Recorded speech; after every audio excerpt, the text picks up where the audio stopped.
اگر کسی نے اپنا رزق بڑھانا ہے تو وہ استغفار کو پکڑ لے.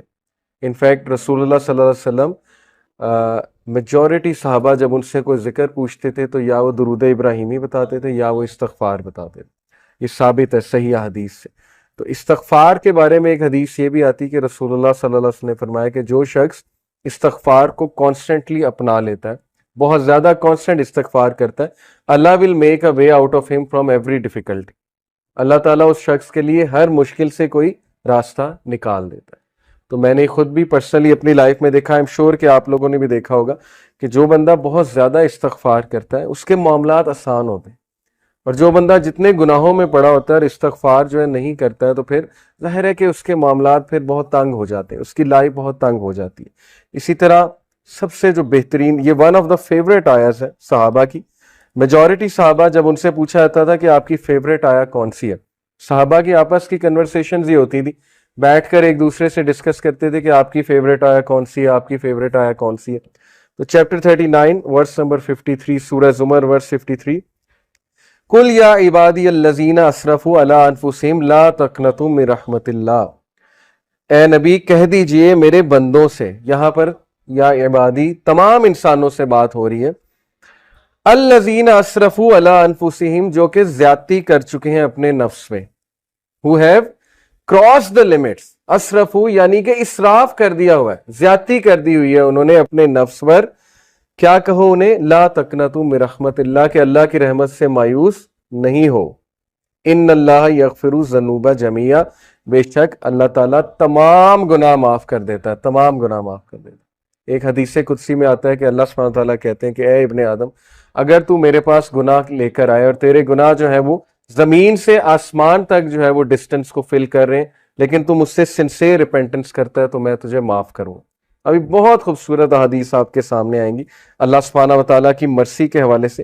ایک حدیث آپ کے سامنے رکھتا ہوں. علی ابن طالب رضی اللہ تعالیٰ عنہ رپورٹڈ, یہ المستدرک کی حدیث ہے, صحیح ہے اکارڈنگ ٹو علامہ البانی, اور علی رضی اللہ عنہ سے بہت کم حدیث مروی ہیں. علی رضی اللہ عنہ reported the messenger of Allah صلی اللہ علیہ وسلم said, verily Allah is astonished. اللہ کی astonishment یہ اللہ کا ایٹریبیوٹ ہے, اور اللہ کیسے اسٹانش ہوتا ہے یہ ایک ظاہر ہے کہ متشابہات میں سے اللہ knows best. لیکن اللہ is astonished at a servant, اللہ ایک انسان پر اسٹانش ہوتا ہے when he says there is no God but you, لا الہ الا انت, but I have wronged myself so forgive me, for none forgives sins but you. یہ ایک دعا ہے پوری, یہ دعا میں آپ کو پڑھ کے سناتا ہوں. لا الہ الا انت انی قد ظلمت نفسی فاغفر لی ذنوبی انہ لا یغفر الذنوب الا انت. یہ پوری عربی میں جو ہے وہ دعا ہے. دعا کا ٹرانسلیشن کیا ہے؟ There is no God but you, I have wronged myself so forgive me, for none forgives sins but you. Allah astonished کرتا ہے ایسے بندے پہ, اور اللہ کہتا ہے my servant acknowledges that he has a Lord who forgives and punishes. Allah angels کو کہتا ہے, اللہ تعالیٰ بولتا ہے کہ کیا میرا بندہ یہ ایکنالج کر رہا ہے کہ اس کا ایک رب ہے اور وہ رب جو ہے گناہوں کو معاف کرتا ہے. یعنی اللہ کو اتنی خوشی ہوتی. اسی سے ریلیٹڈ ایک اور حدیث ہے کہ جب ایک گناہ گاری, صحیح بخاری کی حدیث ہے, جب ایک گناہ گار شخص اللہ سے گناہوں کی معافی مانگتا ہے تو اللہ کو اس طرح کی خوشی ہوتی ہے جیسے ایک انسان جس کا کیمل ڈیزرٹ میں لاسٹ ہو گیا تھا اور وہ اپنے کیمل کو ڈھونڈ رہا تھا, اور اس کیمل پہ سارا سامان تھا, اس کیمل پہ پانی بھی تھا, اس کا باقی بھی دیگر سامان تھا, اور اچانک اسے دور سے وہ کیمل چلا نظر آتا ہے تو وہ خوشی میں آپے سے باہر ہو کر جو ہے وہ یہ کہتا ہے کہ اللہ میں تیرا رب ہوں اور تو میرا بندہ ہے. یہ حدیث کے الفاظ ہیں, یعنی خوشی میں اس طرح کے الفاظ کہہ دیتا ہے.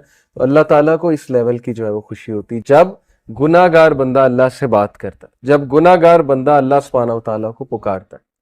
ہمیں آن دی ادر ہینڈ شیطان نے جو وصفہ ڈالا ہے کہ تیرے تو اتنے گناہ ہیں, تو اتنا گناہ گار ہے, تو اس قابل ہی نہیں کہ اللہ تک تیری بات پہنچے یا اللہ تجھے رپلائی کریں یا اللہ تیری آواز سنے. حدیث تو کمپلیٹلی اس کے برعکس کہہ رہی. حدیث تو کہہ رہی کہ گناہ گار بندہ جب توبہ کرتا ہے اس پر زیادہ خوشی ہوتی ہے اللہ تعالیٰ میں. And it perfectly make sense. میں ایک ٹیچر ہوں, آپ میں بھی شاید کوئی ٹیچر ہو. جب اچھے اسٹوڈنٹ جو ہے وہ اے لیتے رہے, اے اسٹار لیتے رہے, مجھے کوئی اتنی خوشی نہیں ہوتی, میں کوئی سرپرائز نہیں ہوتا ہوں. لیکن جب بیک بینچر اور ایک ایسا اسٹوڈنٹ جس کا ریکارڈ ہی کوئی نہیں ہے وہ اگر اچھے نمبر لے لے تو میں اسٹانش بھی ہوتا ہوں, اور ظاہر ہے کہ مجھے دگنی خوشی ہوتی ہے, شاید اس سے بھی زیادہ خوشی ہوتی ہے. تو it perfectly make sense. Okay, تو یہ اسٹانشمنٹ کے بارے میں, اللہ کی اسٹانشمنٹ یہ اللہ کا ایٹریبیوٹ ہے کہ رب اسٹانش ہوتا ہے, اور اسی لیے اللہ نے اپنے عرش پر لکھوایا نا کہ ویریلی مائی کمپیشن اوور کمس مائی wrath, بے شک میری جو نرمی ہے یا میرا جو کمپیشن ہے, میری جو محبت ہے, میری جو مرسی ہے, وہ میرے غصے پر حاوی ہے, وہ میرے غضب پر حاوی ہے. اور ایسا ہی ہے, ہم اپنی زندگی کے معاملات دیکھ لیں, اگر اللہ ہمیں ہمارے گناہوں پہ فوراً پکڑ شروع کر دے تو شاید ہم میں سے کوئی بھی زندہ نہ بچے, شاید ہم میں سے کوئی بھی جو ہے وہ اس زمین پر چل نہ سکے. لیکن کتنے چانسز دیتا ہے, کتنے چانسز دیتا ہے اللہ. آپ یہاں سے اندازہ لگا لیں کہ خالد بن ولید کو چانس دیا اللہ نے, ایک ٹائم پہ وہ دشمن ہے رسول اللہ صلی اللہ علیہ وسلم, اگلے ہی ٹائم پہ وہ ایک ایسے کمانڈر بنے کہ ان کے سیف اللہ کا لقب ان کو دیا گیا. حالانکہ ظاہر ہے ایٹ ون مومنٹ گناہ کر رہے ہیں, نبی کے خلاف تلوار نکال رہے ہیں, اس سے بڑا گناہ اور کیا ہے. بہت بڑے بڑے گناہ لوگوں سے ہو جاتے ہیں, لیکن اللہ کا دروازہ ہمیشہ کھلا ہے. اللہ کا دروازہ کبھی بند نہیں ہوتا, انسان خود دروازہ بند کرتا ہے, اللہ کبھی دروازہ بند نہیں کرتا. اوکے, سو اس کے بعد میں توبہ کی کنڈیشنز کے بارے میں آپ سب سے بات کرنا چاہوں گا. بہت ضروری ہے کہ چونکہ توبہ ایک بہترین عمل ہے, بہت بڑا عمل ہے, یہ ہمارے باپ کا عمل ہے, حضرت آدم علیہ السلام کا عمل ہے. تو اٹ از امپورٹنٹ کہ ہم جانیں کہ سنسیئر ریپینٹنس ہوتی کیا ہے. اس سے پہلے ایک اور حدیث میں آپ کو سنا دوں, سنسیئر ریپینٹنس کی انشاءاللہ بات کر رہے ہیں. سن ڈیو ٹو ڈیزائر, ڈیزائر کی وجہ سے سن اور ایروگنس کی وجہ سے سن, یہ دو مختلف چیزیں, یہ سمجھ لیں. ابو نعیم رپورٹڈ, یہ حلیت الاولیاء ایک کتاب ہے بہت زبردست, اس میں سلف کے واقعات موجود ہیں. ابو نعیم رپورٹڈ سفیان ابن عیینہ رحمہ اللہ said whoever commits a sin due to desire, جو بھی گناہ کرتا ہے خواہش کی وجہ سے, verily whoever commits a sin due to desire we should hope for his repentance, ہمیں امید ہونی چاہیے کہ اس کا گناہ معاف ہو جائے گا. کیوں؟ verily آدم علیہ السلام disobeyed due to desire and he was forgiven, کیونکہ ہمارے باپ آدم علیہ السلام نے ڈیزائر کی وجہ سے, ڈیزائر تھی نا کہ اللہ نے منع کیا ٹری سے نہیں کھانا, سیلف کنٹرول ظاہرہ لوز ہو گیا فار واٹ ایور ریزن, اور ڈیزائر کی وجہ سے جو ہے یا کیوریوسٹی کی وجہ سے ہے گناہ کر بیٹھے.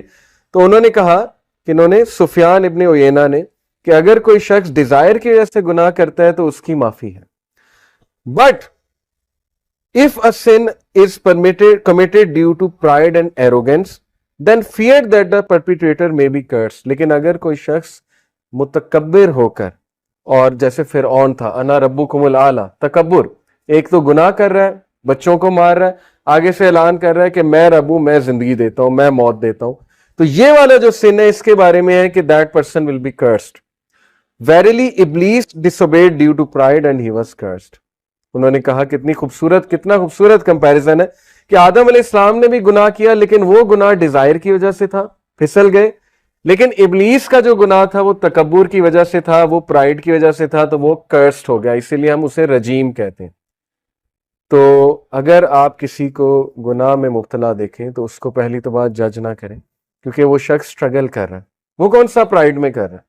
بہت سے ایسے گناہ ہیں, مسلمان تو پرائڈ میں نہیں کر سکتا. میں نے تو آج تک ایسا مسلمان نہیں دیکھا جو گناہ کر